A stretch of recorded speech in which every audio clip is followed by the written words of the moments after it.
Bueno, seguimos aquí en Cuestión Ambiental con el tema de la semana para quienes nos dedicamos a escribir sobre ambiente, sobre ecología, sobre temas como energía, porque bueno, ustedes saben que desde este programa siempre estamos impulsando el debate, porque la crisis climática es una crisis interseccional, no es una crisis que solo le preocupa a un panel de expertos en las Naciones Unidas, que se va a resolver con una reunión diplomática mundial.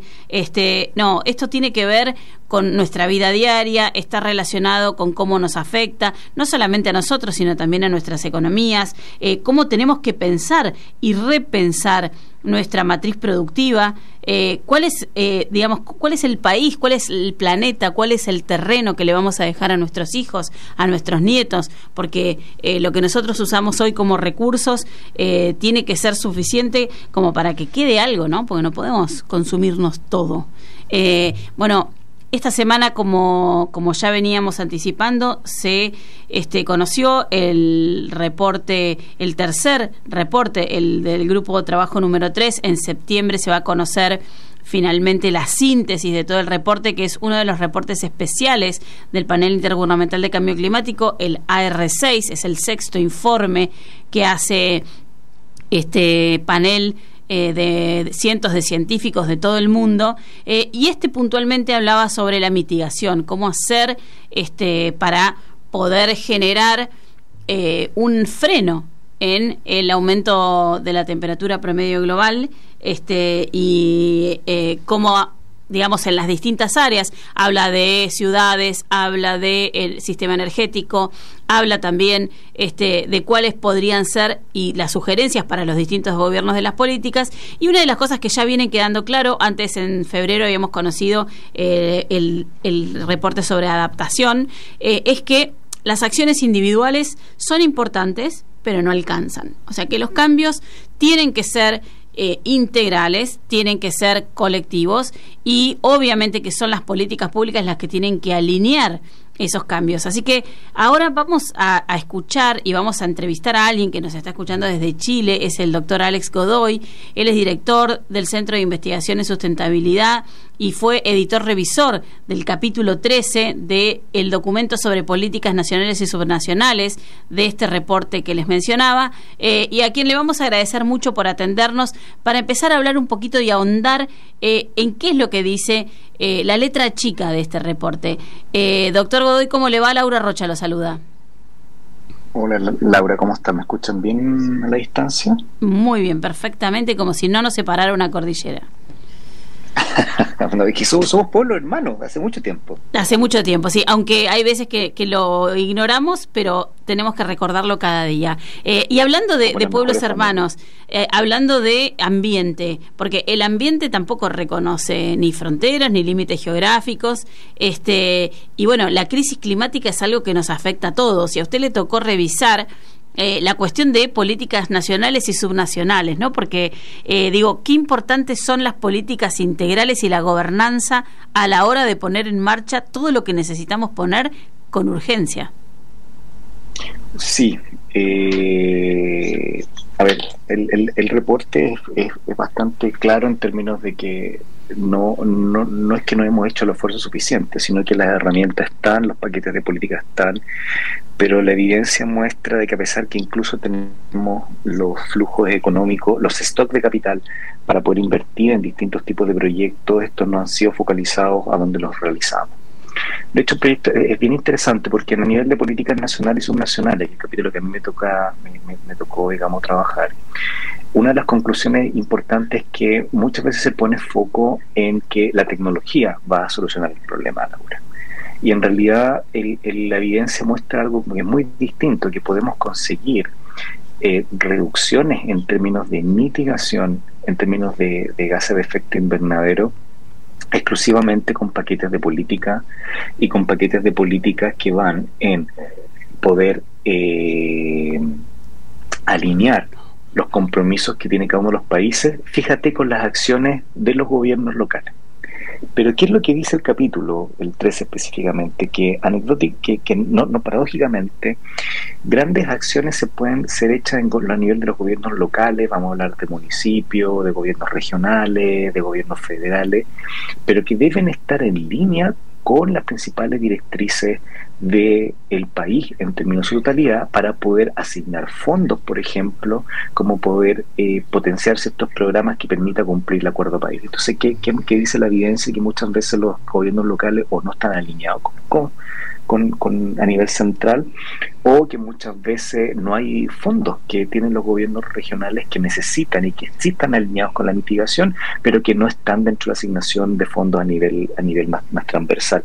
Y eso es algo que hemos visto y que dice que en un fondo nosotros podemos avanzar a nivel de política y no solamente a nivel de tecnología, que casi siempre se dice que la tecnología es cara.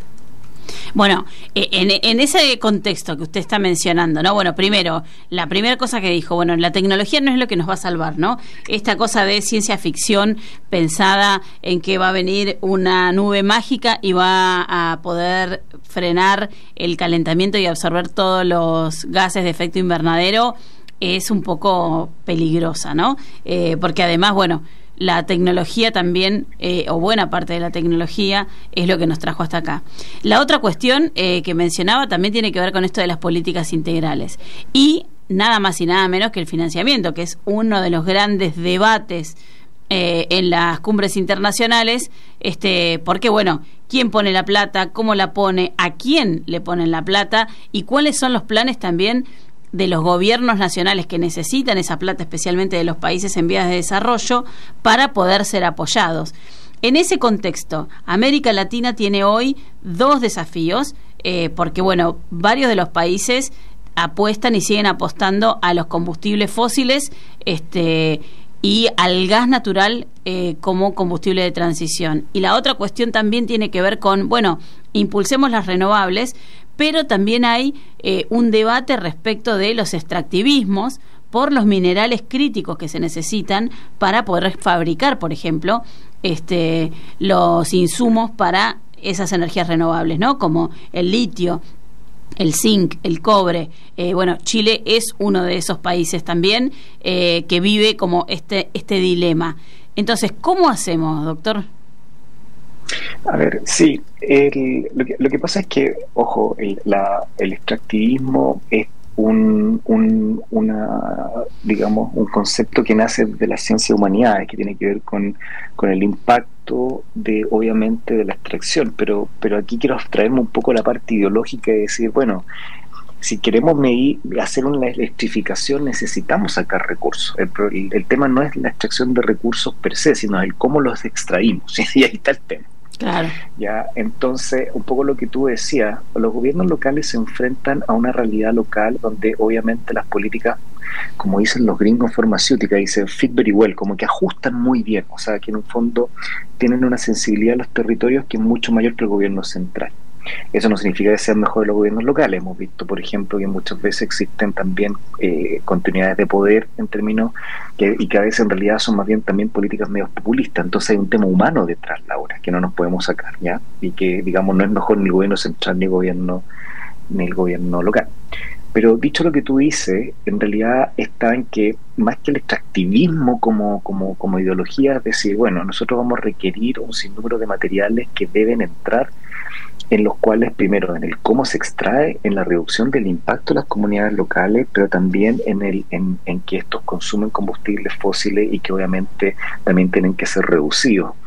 Eso significa que la coherencia entre cómo mantenemos los sistemas productivos, por ejemplo, usted me estaba nombrando metales como el litio, como el cobre, yo me acuerdo el caso del acero, etcétera, pero también te puedo decir que la soya, por ejemplo, no se aprecia tanto, pero es una intensidad de industria bastante grande. Entonces, en ese contexto, más que el catalogar o no una forma de producción, es que tenemos que cambiar el cómo estamos produciendo la obra. Claro, absolutamente. El cómo producimos y cómo consumimos, ¿no? Exacto. Y ahí, un fondo, lo que tú estás diciendo es clave. Si nosotros reducimos el consumo, y esto es muy importante, luego la intensidad de producción se reduce. Pero si nosotros no somos capaces de reducir los impactos a nivel de producción, todos esos beneficios en la reducción del consumo se pierden. Claro. O sea, no sacamos nada con, voy a hacer una analogía, con que tú cambies de un sistema de calefacción de gas natural a un sistema eléctrico si esa electricidad viene dada por un combustible fósil. Exacto. Bueno, exactamente. Pasa lo mismo para los sistemas de producción que tú me acabas de nombrar. El extractivismo tiene que ver con un tema de impacto ambiental producto de la explotación o extracción de un recurso natural, en el cual si obviamente se reduce el consumo, nosotros tendríamos que llegar a un sistema de producción en la reducción del impacto a las comunidades de los sistemas locales. ¿Y cómo hacemos eso? Fíjate que se necesita, primero políticas que tienen que ver con la protección del ecosistema y primero aceptar de que la adaptación al cambio climático es necesaria porque la vulnerabilidad del ecosistema va a ser más grande, eso es uno. Lo segundo es que hay que cambiar el sistema de producción, se puede. Y a veces hay que producir menos, ¿no, Laura? O sea, no podemos tener una mentalidad de extraer porque está el precio alto, entonces extraigamos todo porque está a buen precio. Y en ese sentido es un juego político y no técnico, porque al final quienes toman las decisiones son los decision makers. Por eso nosotros cuando evaluamos y lanzamos el informe es para los tomadores de decisión, porque al final son decisiones económicas. O sea, piensa tú que tanto Chile y Argentina dependen económicamente de la minería, también de la agricultura, y estas son decisiones también que se toman a nivel central. Por lo tanto, hasta dónde están tiene que ver con también cuál es el rol que va a conferirle la política en términos de politics, en términos de tomar las decisiones para poder reducir esas emisiones en términos a un equilibrio entre producción, impacto y mitigación.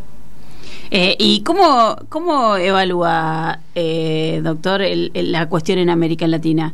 ¿Hay países que ya están teniendo en su agenda política esto o todavía estamos como medio atrás?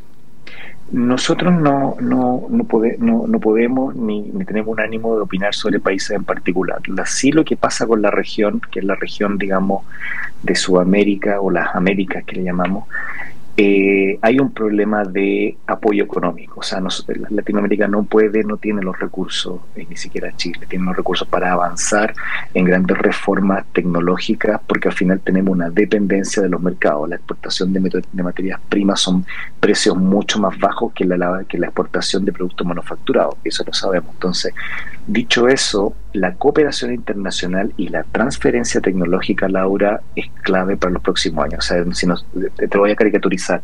Si yo le pido a Argentina que vaya a ser un país más verde, pero ustedes no tienen el ingreso para poder adoptar tecnología menos contaminante, necesitamos ahí la transferencia tecnológica, pero no en dinero, sino simplemente en equipos o créditos blandos que les permitan a ustedes adaptar la tecnología, tomar la tecnología para una transición más rápida.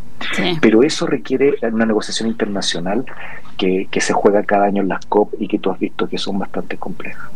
Sí, absolutamente. La última, porque se nos acaba el tiempo, pero yo me quedaría toda la mañana hablando con usted, es cómo hacemos con esta visión que muchas veces nos gana, ¿no? Nos gana en políticas y nos gana con la coyuntura. En este momento, con los commodities altos, como usted mencionaba, que nuestra región es como que se caracteriza por tener este tipo de productos y por generarlos y producirlos por los recursos naturales. También con la lamentable guerra que está ocurriendo y tiene el escenario en Ucrania, que también ha tirado como para atrás muchos de los avances que había en materia energética. ¿Cómo hacemos para poder dejar de mirar este corto plazo sin tampoco, aprovecharlo? Porque usted también está hablando de los recursos necesarios, ¿no? Sí, fíjate que si lo miramos como lo estamos mirando ahora, claro, no, ya llegamos tarde. O sea, para poder haber paliado este tipo de coyuntura tendríamos que haber hecho las inversiones antes. El problema que vamos a tener es que para poder reducir esa dependencia, y un poco lo dice el capítulo de sistemas alimentarios, tenemos que tratar de romper nuestra dependencia excesiva de estos flujos o cadenas de abastecimiento internacionales. Por lo tanto, por ejemplo, la diversificación, por ejemplo, de los sistemas agroalimentarios en términos de diversificar productos, por último, para la demanda interna, te permite tener una menor vulnerabilidad a los shocks de precios en los commodities. Pero esas son políticas a largo plazo. Entonces, lo que tú me preguntas, Laura, es la típica disyuntiva en que nuestros gobiernos deben tomar políticas a largo plazo, que no les van a redituar políticamente en el corto plazo para la próxima elección, pero que sí nos van a reducir las vulnerabilidades futuras en términos de adaptación al cambio climático o desastres naturales o guerras mundiales. Clarísimo, doctor. Le agradecemos muchísimo el contacto con Cuestión Ambiental y bueno, me comprometo que vamos a seguir charlando porque es muy interesante poder seguir hablando de todas estas cosas, especialmente porque bueno, en noviembre nos espera otra de estas cumbres internacionales de difícil negociación, pero bueno, con mucha importancia y especialmente central para el futuro de América Latina. Muchísimas gracias. Un abrazo, Laura, y nos veremos en COP de Race to Resilience.